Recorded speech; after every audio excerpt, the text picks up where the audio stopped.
Hello everyone, good afternoon. My name is Dr. Divya Selvakumar and I am the Eating Together Program Manager as well as the Nutrition Program Manager here at the Baltimore County Department of Aging.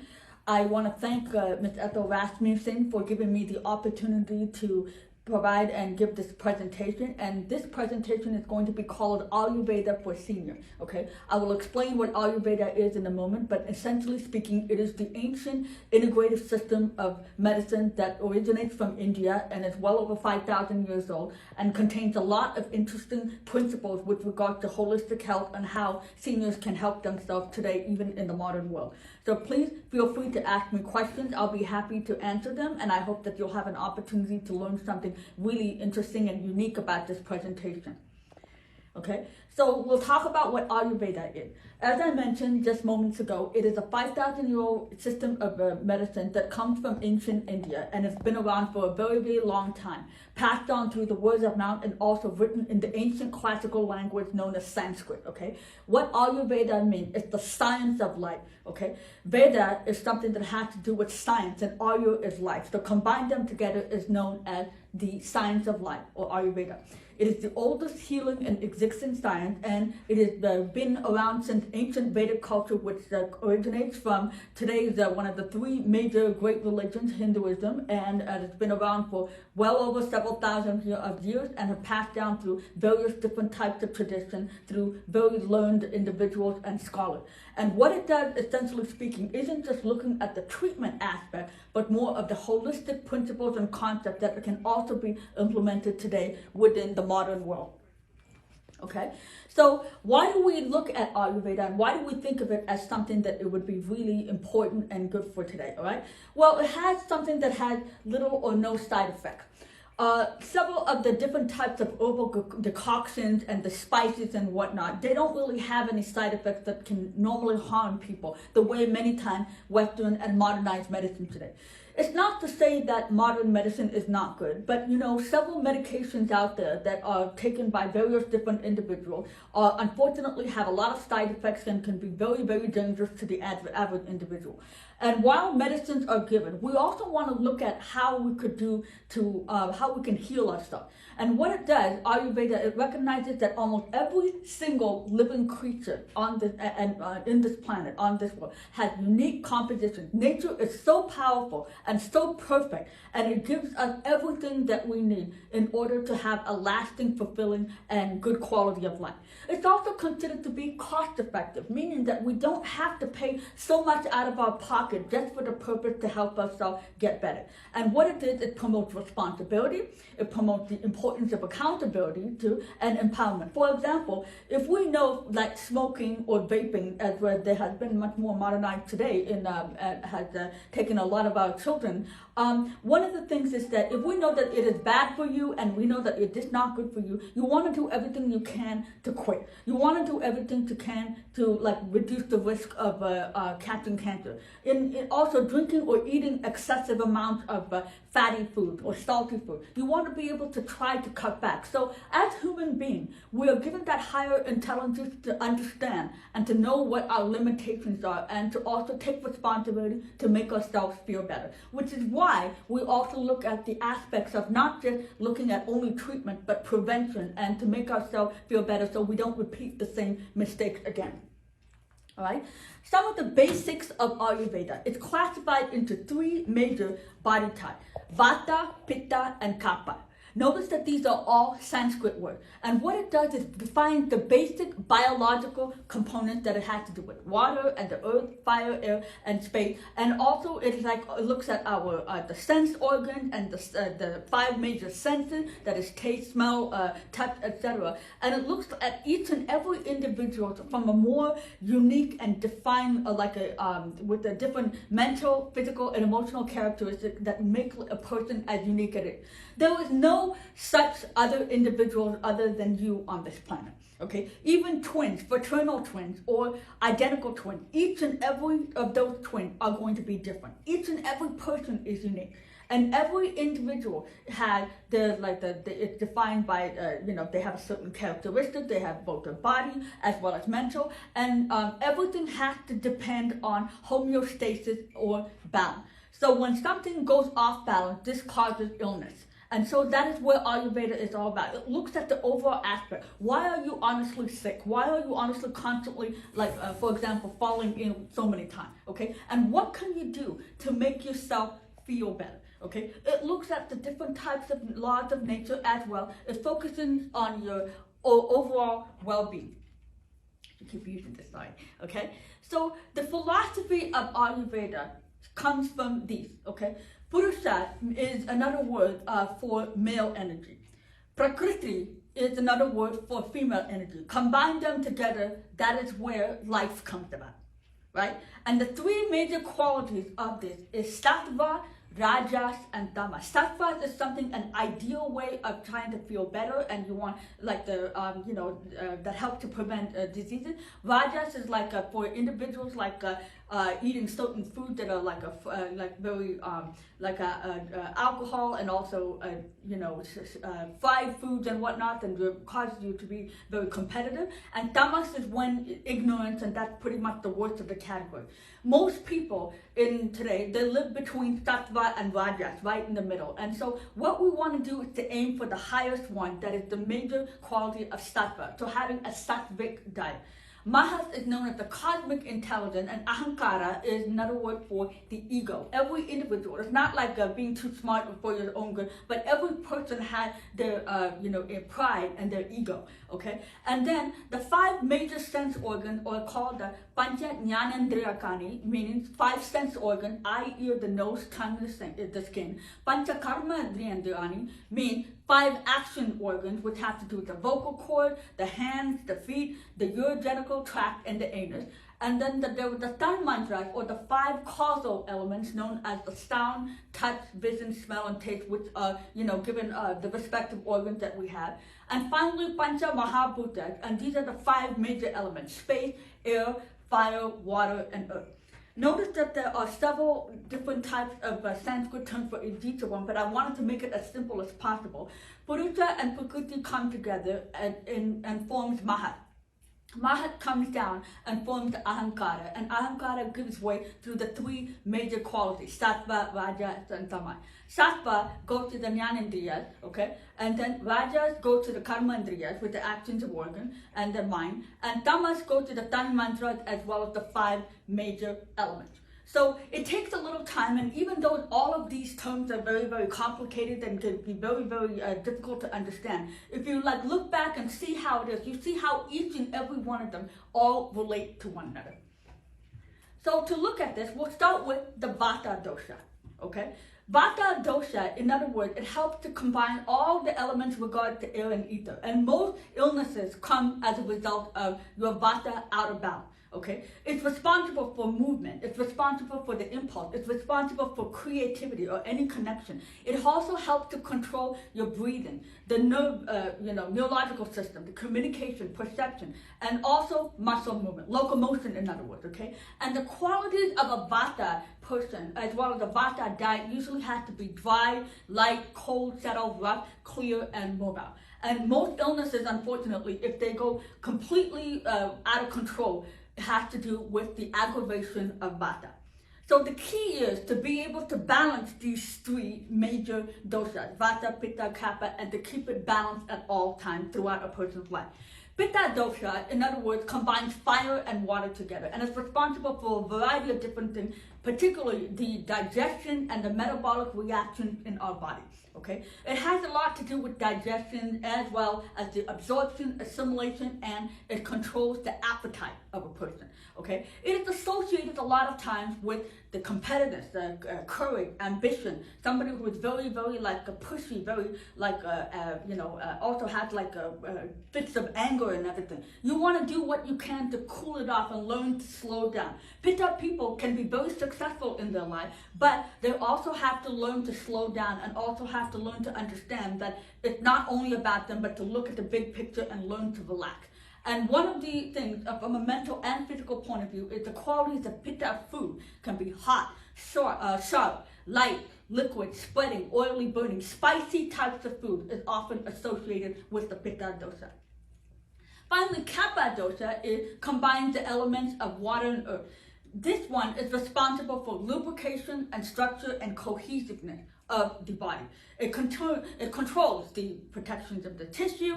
It also helps with the maintenance of the skin and also promotes immunity. And COVID pandemic, many COVID patients definitely would benefit from medication, that is herbal medications that have a lot of kappa property because it helps to promote that immunity. And it's often associated with compassion and kindness and love, and to be rather slow and steady. People who are usually kappa prone, they're very, very like nonchalant. They're very like don't worry, be happy sort of an attitude. And to have that, especially in today's pandemic, is something that's very, very important, to be able to have that positive outlook. But notice that. Remember, it's not a good thing to be too much of everything. Too much of pitta, too much of vata, too much of kapha. Kapha people, many times they can be very overweight and obese and constantly keep eating a lot. Vata people are super skinny and they have very irregular appetites, and often they would forget about this and they're kind of all over the place. They're not able to sit still. And pitta people, they eat like this very spicy thing. They're always comparing, say, hey, could I do this? Could I do that? The one thing is that you have to be able to do is to try to maintain that balance. And that is the goal of Ayurveda altogether. So to determine that kind of a dosha, we look at all of different things. See, a typical nutrition counselor, okay, I'm a dietitian as well as a professor in nutrition. A typical dietitian is going to be looking at the food as well as also the portion sizes to determine if the food that they're eating is appropriate also for their diet. But, to look at it from a holistic aspect, okay, this is going to take quite a bit of time. You want to look at the physical characteristics. You want to look at the personality. You want to look at the state of mind. Are they in a good, or is this not so good, or not so, or very bad? The food preferences, activity, what they like to do for like interests, hobbies, and other things. What is their stamina and strength? Do they prefer hot weather, warm weather, cold weather, okay, or in between, okay? Are they the type of people that fall ill very easily? And then looking at their overall physical examination, that is with their tongue, and that is their skin structure, their nail, okay, and overall looking at everything else in the body, the hair and the eyes. These are all of these different things here are very much associated with the Prakriti evaluation. Okay, so that's why when we talked about it before, and we talked about the three strands of nature, we look at these three things: sattvic, rajasic, and tamasic. Okay, we talked about that earlier in how it is with regards to how it's associated with Ayurveda, the three strands. Sattvic is something that's very benevolent and pure food, like something that's easily digestible, something that will be nutritious and appropriate for consumption, that's healthy. Rajasic, on the other hand, it has pride and passion. It also increases the physical activity. So spicy food, any bitter food, sour, very pungent food. Often you can say it's associated with the pitta dosha, can cause that. And meat, chicken, non-vegetarian foods are very much associated. The one thing that you kind of want to avoid is tamasic food, something that inspires laziness, state of restlessness, can cause all kinds of digestive problems. Anything that is heavy, everything that's stale, anything that's tasteless, anything that's putrid, something that is not good for you to eat overall. And especially on a frequent basis is considered to be tamasic. Anything that's processed, okay, anything that is refined. Anything that usually, many times, red meat is often associated with tamasic food because it's not the best thing to have. Beef particularly, I recommend a dietitian not to eat too often because it contains a lot of saturated fat and high cholesterol, something that you want to cut back and make sure that you eat on an infrequent basis. So these are the things that you want to overall look at. So when we talk about Ayurveda, and one of the key aspects is that we look at the food that we eat. Okay, if you ask probably maybe 95% of Americans here in throughout our country, the reason why they are not well, or the COVID pandemic is one thing, but the reason why they've been in very poor shape has a lot to do with their diet. Okay, and as you know, Ayurveda it focuses on what you eat is what you are right now, and what you eat. And in terms of the food and how you digest the food is your current medical state. So if you're not eating the right types of food, if you're eating constantly a lot of food that is high in fat, high in cholesterol, high in sugar, or something of a sort, that means that you have to do something to change your diet. And the importance of food, or known as ahara in Sanskrit, is something that is very, very critical that we have to look at with regards to fixing up our diet and overall promoting a better lifestyle. So this is what I like to focus on. I look at the lifestyle of the person. I look at their sleeping pattern. I look at their stress level. I also look at how much water they're drinking. And I also look at their food and to see what they're honestly eating for breakfast, lunch, and dinner, or, if they eat just 2 meals a day for brunch and dinner, as well as in between those big meals. Food is considered to be life, or prana. Pranayama means that is the one that gives a life to each and every organism on this planet. It's the building blocks of energy, okay, or the tissues known as the dhatu. Okay, there's 7 major dhatus. I won't get too much into it, but these are the building blocks that really help to keep our body and everything together. It helps to nourish our mind, okay? Because if we are hungry and we are tired, of course we're going to be irritable. It's going to cause fatigue, and also it will cause other pain and other ailments. If we are not eating the right types of food, we can often be struggling with obesity or serious malnutrition, such as anorexia. We're not eating the proper types of food. We're not gaining enough of weight. That also is a big thing. And it helps to directly look at both our physical as well as our mental well-being overall. So our physical and mental well-being really very much depends on the food that we eat. It helps to influence our energy. It also helps to look at all the various things. If your hair is looking dull, your eyes are looking very tired, if your skin is looking very rough, maybe perhaps you are not eating a proper diet and you're not taking care of yourself, okay? Many people in the world, they struggle because we have an overpopulated world today. They struggle to put food on the table, and often they just eat food because they have to survive, and they're not in the best, shape. So that is something we have to take into consideration with regard to the importance of food, okay? So we think of what food is, and we also look at the important ritual. In many cultures, it's important to pray before you eat. Even though it's not compulsory, Ayurveda encourages that, because you don't have to believe in any particular organized religion. What you can do is just understand is to be thankful for the food that you have. Right? And most diseases, I would say 90% of all human diseases could be prevented by eating well, by resting well, doing physical activity, as well as really taking care of your mental health, that is your stress management, okay? And as with the pitta function, it is responsible for digestion and metabolism and proper transformation, where the nutrients from the food that you eat will be broken down and spread to all parts of the body and all of the major systems, such as the circulatory system, neurological system, etc. So some of the consequences, it's called ama. Anything that's poorly digested food that can cause a variety of different, all kinds of problems. Every individual, sadly, will have to go through this in their life, okay? If you struggle, and many seniors I have met, they've struggled with problems with nausea, vomiting, constipation, diarrhea, heartburn. These are the major sort of foods, or major sort of, symptoms that have been very well related to their current medical condition. If they're struggling with excessive belching, flatulence, bad breath, anything that has to do with pain or so, that has to do probably with poor eating habit. And something that if they're struggling with being bloated or having constant and frequent amount of gas, that's something that has to be looked at. Okay, so these are some of the things. I brought this picture in here, so I wanted to just show people that Ayurveda doesn't just only focus on the herbs aspect, but also the spices. The herbs and spices are frequently used with one another.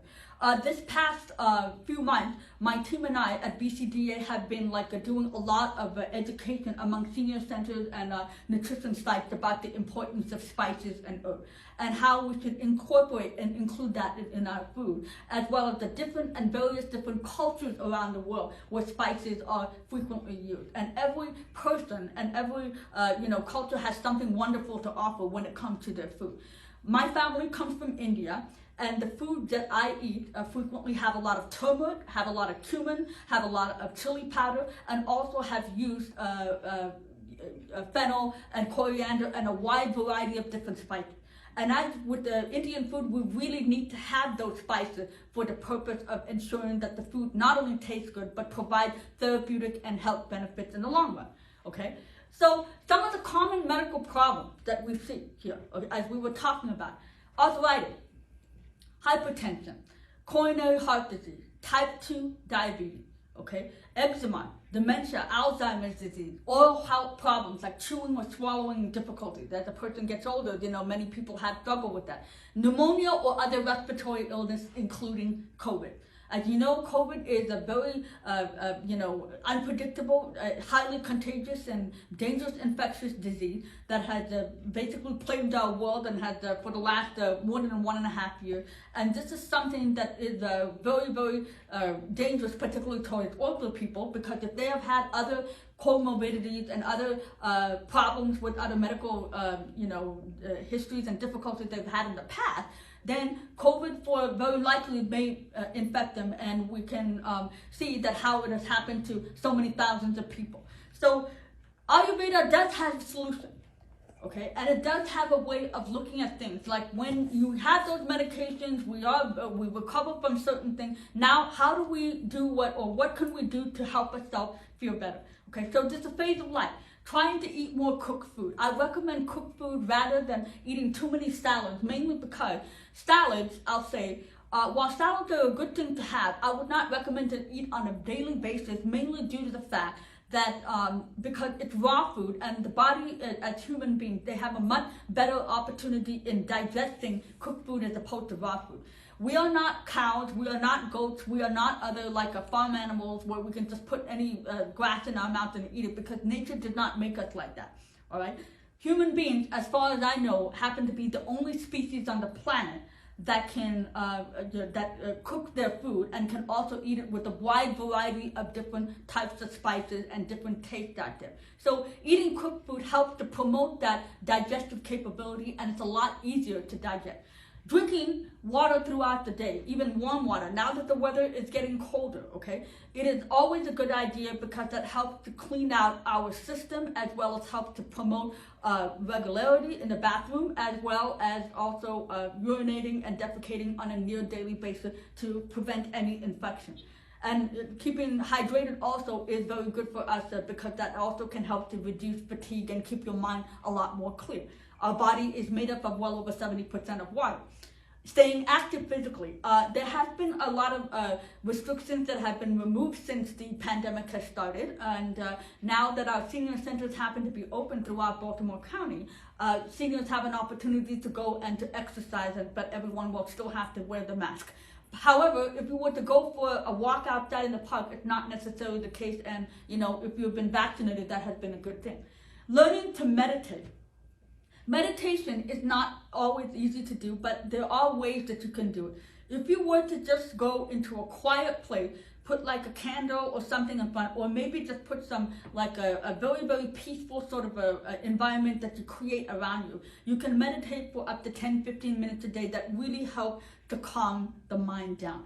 And it's an ancient practice. Legends just say that the ancient Hindu god, who is very well worshipped throughout India, Lord Shiva.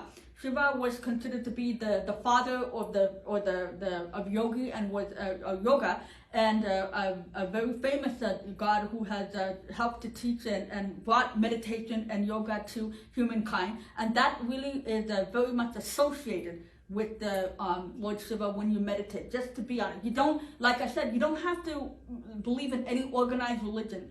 But if you fix your mind on one thought, something that makes you feel good, something that calms you, and something that really helps to do it. It takes practice, but eventually, once you get the hang of it, it will eventually come to you and can help you feel much calmer. Learning to stay connected with the community, and keeping yourself occupied and doing something new on a daily basis. When seniors, after they retire from their job, they come to the senior centers, they engage in classes, they're going out doing things and just spending time with people, playing an instrument, learning a new language, doing craft, anything to keep yourself occupied. Because as human beings, if we are not doing anything and we are always going to be just watching TV and basically not really stimulating our mind, the issue is that that can, research has said that has stated that it can accelerate the process of dementia, as well as Alzheimer's disease and other neurological disorders, because the mind is not being stimulated. So Ayurveda states you should always, even as a senior, try to be keeping yourself as occupied as possible and do what you can to help yourself. Eating a light dinner or light dinner, light breakfast, and a heavy lunch. Okay, keeping lunch as the main meal of the day really makes a big difference. Our Eating Together program has offered so many of our sites, both the lunch and dinner program, but lunch should be honestly the main meal of the entire day. Try not to sleep too late. I've had several seniors who have complained that they don't sleep too well and they sleep a lot during the daytime, but it affects their sleep at night. So having the body adjusted to timed meal, eating together at the same time every single day, and sleeping at the same time every single day will make a big difference. So this can prevent any fatigue, tiredness, and also disruption with the whole day overall. And learning to practice gratitude and optimism. And we have a lot to be thankful of. Okay. Our COVID pandemic has killed well over 700,000 people here in the U.S. and it's well over 1 million throughout the. I don't know what the latest statistics are, but many millions of people have died so far from COVID, and it is a terrible tragedy. And learning to live every single day as and being thankful for that day, and practicing that gratitude and optimism, because as you and I all know, life is short. We want to do what we can to spend as much time with our loved ones, do the things that we enjoy, and really have a fulfilling, lasting, and positive overall outlook on life. This was something that because I myself came from, although a middle class background, and this is something that particularly my father used to always tell me to try to have that positive outlook, because I struggled a lot before I came here to BCDA. I've had to go through a lot just to get where I'm in my life. But I learned the importance of never taking anything for granted, being thankful for what we have, and also looking at the big picture overall, because everything happens for a reason. And it isn't easy necessarily to adopt that philosophy, but it's something that we all have to learn at some point in our lives to look at, to keep ourselves going on a daily basis. Some of the daily rituals I would call dinacharya. Dina means daytime in Sanskrit, okay? Waking up at 6 or 7 in the morning. I would not recommend that you wake up too late.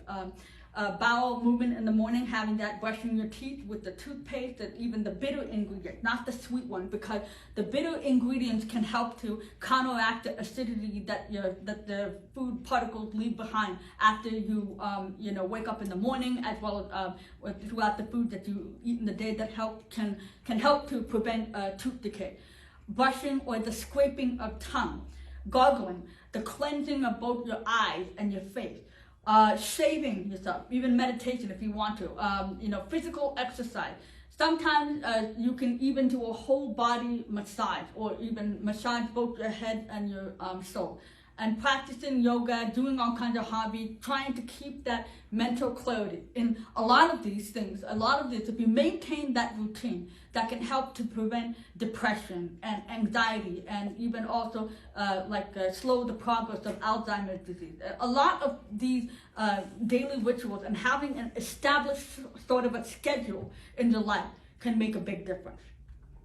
Okay, so some of the treatment approaches, when you go to an Ayurvedic doctor, many times people find that it's their last resort. They have tried everything, when it comes to the medications, and they find it's not working. They find that the effects have worn off, and they don't know what to do to help themselves. So they're looking at all the negative influences. They're going to look at the entire overall aspect, a trained practitioner. They're going to even look at some of the things like yoga, physical activity, teas, and some massage body treatment, and also something known as panchakarma. Panchakarma is a technique from Ayurveda that helps to cleanse out and detoxify the entire body, and sort of makes you feel more whole again. Like all of the problems and everything, there are different ways of doing panchakarma. I'm not going to go too much into that, but what it is that it has to do with helping to really, cleanse yourself out of all the negative energy, both, the physical as well as the mental aspect altogether.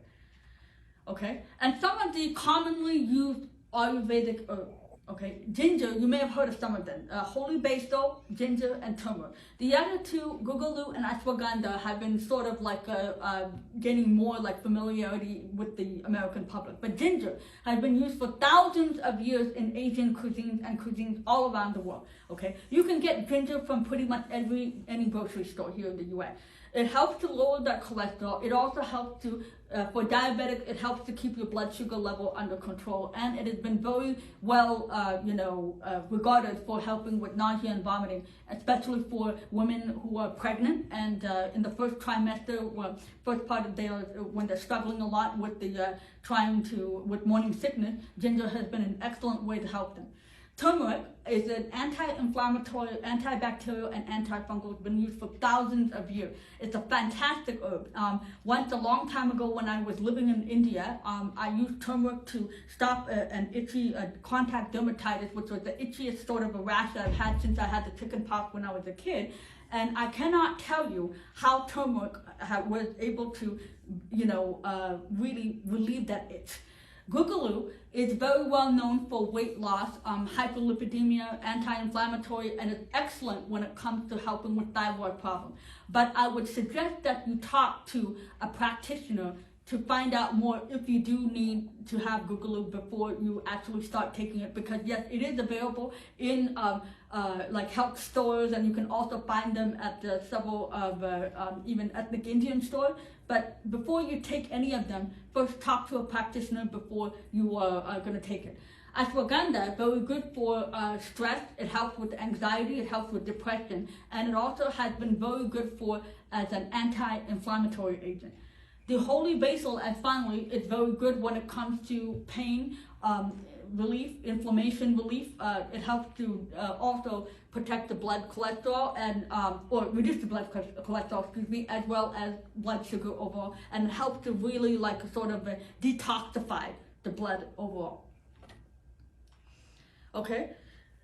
So Ayurveda, it's not for everyone, but it's something that if you really want to try it, you should be like open to it, okay? And when the Western treatment or everything doesn't work, you want to try to change your lifestyle. You want to get rid of half all of these medications. I cannot tell you how many patients that I used to have in the past when I worked in clinical nutrition at both long-term care and hospital environment. I cannot tell you how many of them had large number of medications, 25 to 30 of them on a daily basis. It's a lot, okay? If you really are looking to truly remove that medication, you want to like help to have more of a commitment. You really want to do what you can to change yourself. It has to come from the very bottom of your heart. So if you are not willing to, if you're looking for a quick fix, Ayurveda is not for you. Okay, this is something that's going to take quite a bit of time. It's something that's going to help you on the long run. But if you are not willing to make that commitment, then perhaps you should re-strategize your approach on what to do to make yourself better. All right. So with that, I thank you so much for taking the time out of your busy schedule to watch this video. I know there were a lot of difficult terms, but I would be happy to answer any questions. Please find my contact information here, and thank you very much once again.